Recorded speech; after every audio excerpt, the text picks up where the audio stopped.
Lundi après-midi, au stade Léopold Senghor de Dakar.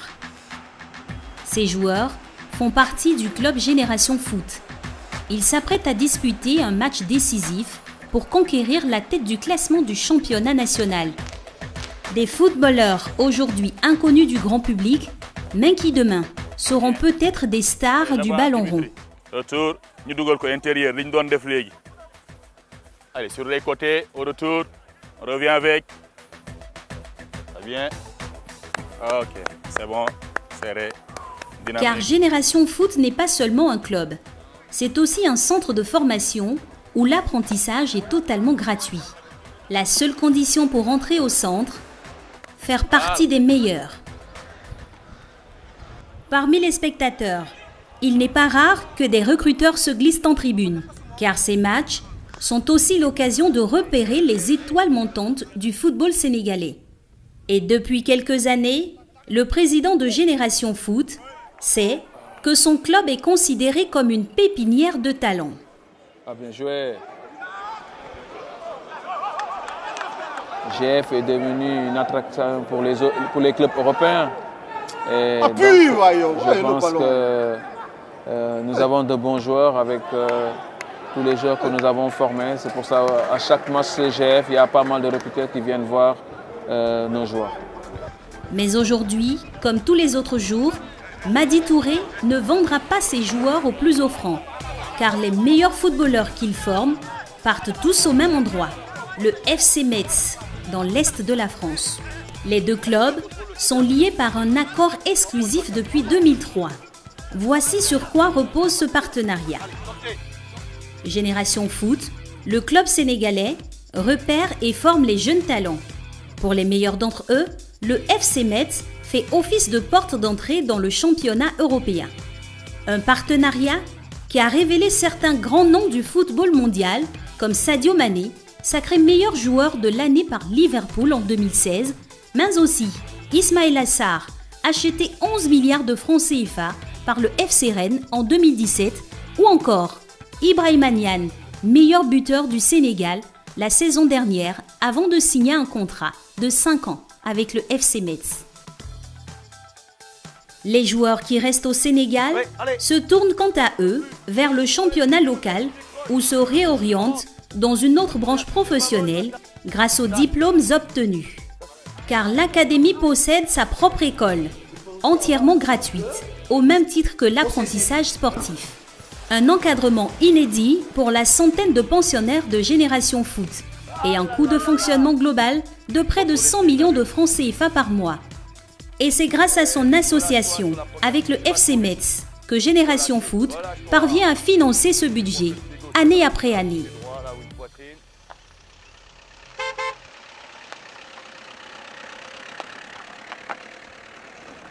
C'est dans l'arrière-pays de Dakar que Génération Foot a trouvé son emplacement idéal.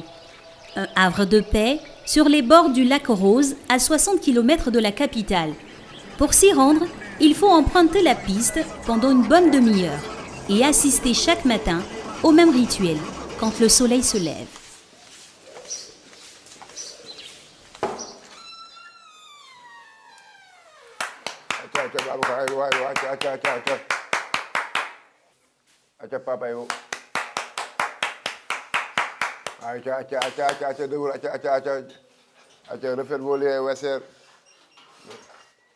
À l'académie de Génération Foot, 120 jeunes garçons de 12 à 18 ans recrutés aux 4 coins du pays après un processus de sélection très minutieux.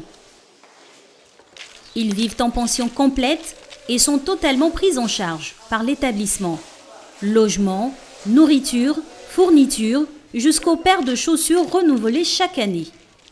Ces jeunes, issus de tous les milieux sociaux, ont en commun de ne pas dépenser un sou pour leur formation dans un pays où un enfant sur 5 n'a pas accès à l'école. Un élève nous coûte entre 3 500 à 7 000 francs par jour. Par jour, donc bon, si tu l'évalues, bon, dans le mois, ça te fait 210 000 francs le mois. Si tu as un élève, tu multiplies, donc ça te fait beaucoup d'argent. La nouvelle école de Génération Foot, en construction, a été financée en partie grâce à un ancien joueur, En juillet dernier, le milieu offensif sénégalais Ismaïla Sarr, joueur du FC Metz, est vendu au FC Rennes pour 11 milliards de francs CFA. La prime de transfert, restée secrète, a été partagée entre les clubs partenaires qui ont assuré sa formation. Le FC Metz et bien sûr Génération Foot. Ici, les cours ont lieu tous les matins. Le programme est le même que dans les écoles classiques, mais les effectifs sont réduits. À peine une dizaine d'élèves par classe.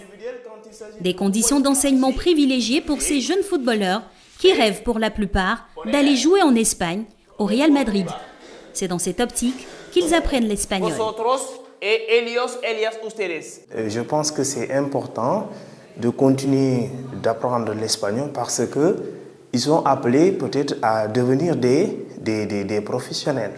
Et une fois qu'ils deviennent des professionnels, ils pourront partir par exemple à l'étranger comme dans des pays où on parle l'espagnol.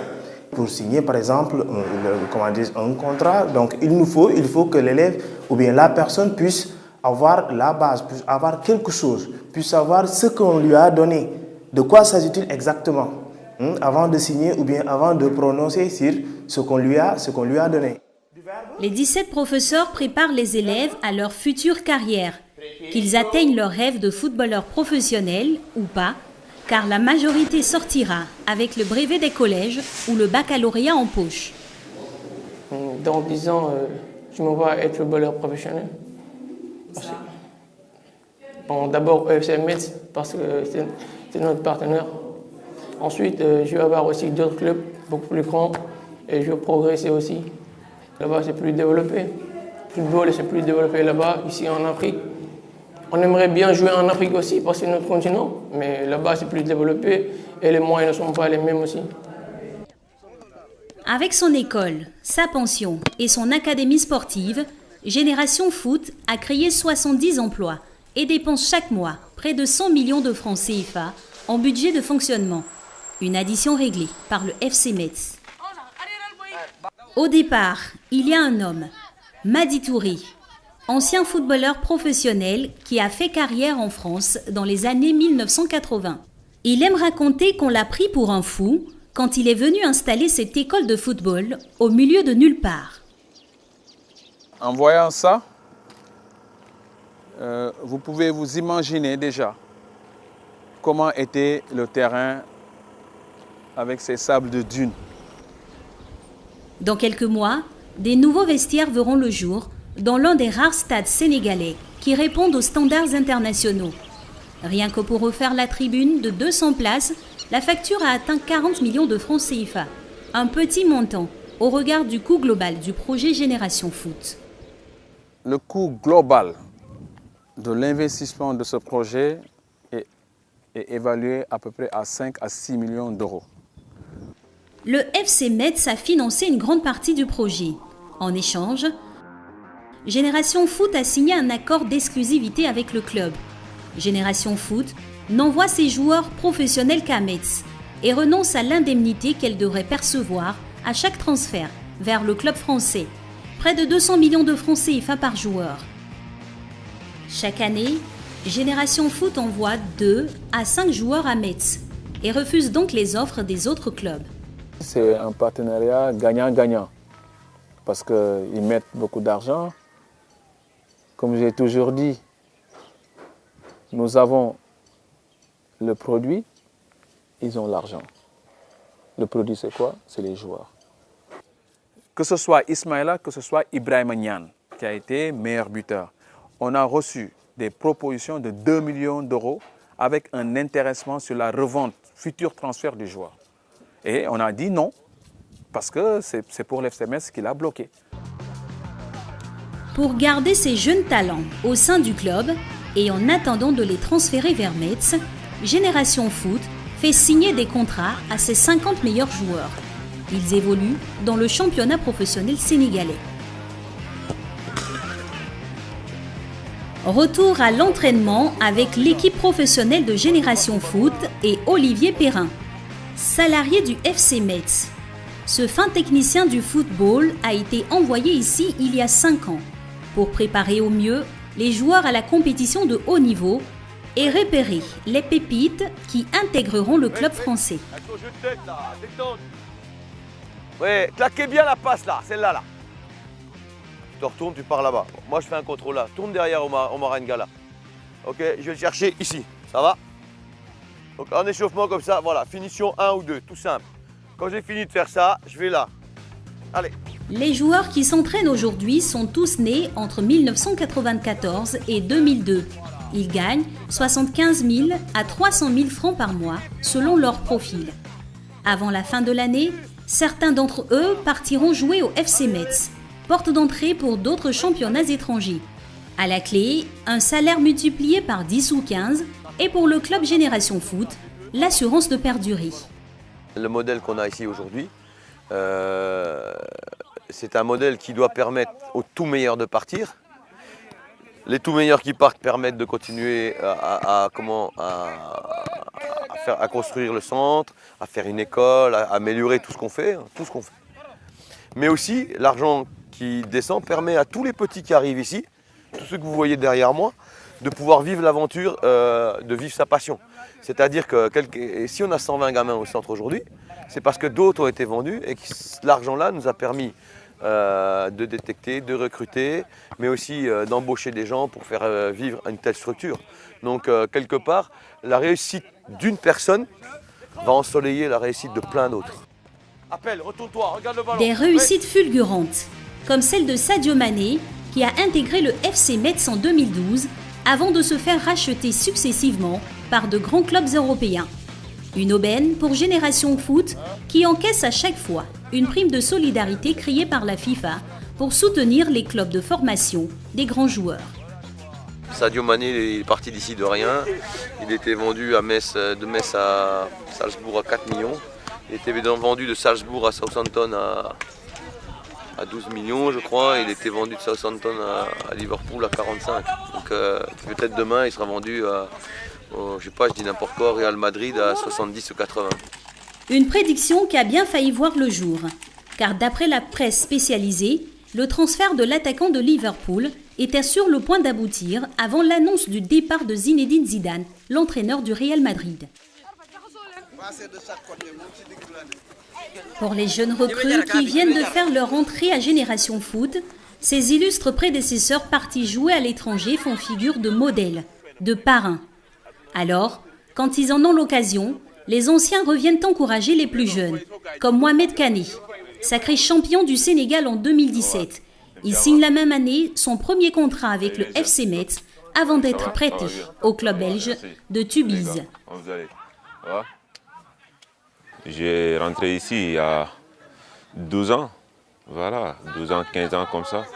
Après, j'ai fait la formation ici. Après, j'ai joué toutes les catégories ici. Voilà, après j'ai joué en l'équipe première aussi. Voilà, j'ai gagné beaucoup de trophées avec le centre de formation. Ouais, je suis arrivé à mon rêve. Voilà, je suis content. Mon niveau de vie a un peu changé. Voilà, là-bas, tu gagnes un peu plus qu'ici, tu vois. Mais, par exemple, vous gagnez combien là-bas?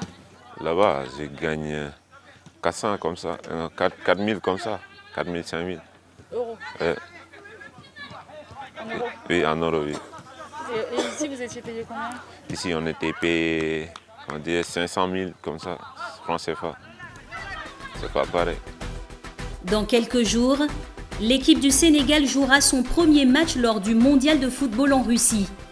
Parmi les 23 joueurs sélectionnés, 3 ont été formés à l'Académie de Génération Foot. Une fierté pour tous les successeurs de ces grands joueurs qui espèrent bien un jour marcher dans les pas de leurs aînés.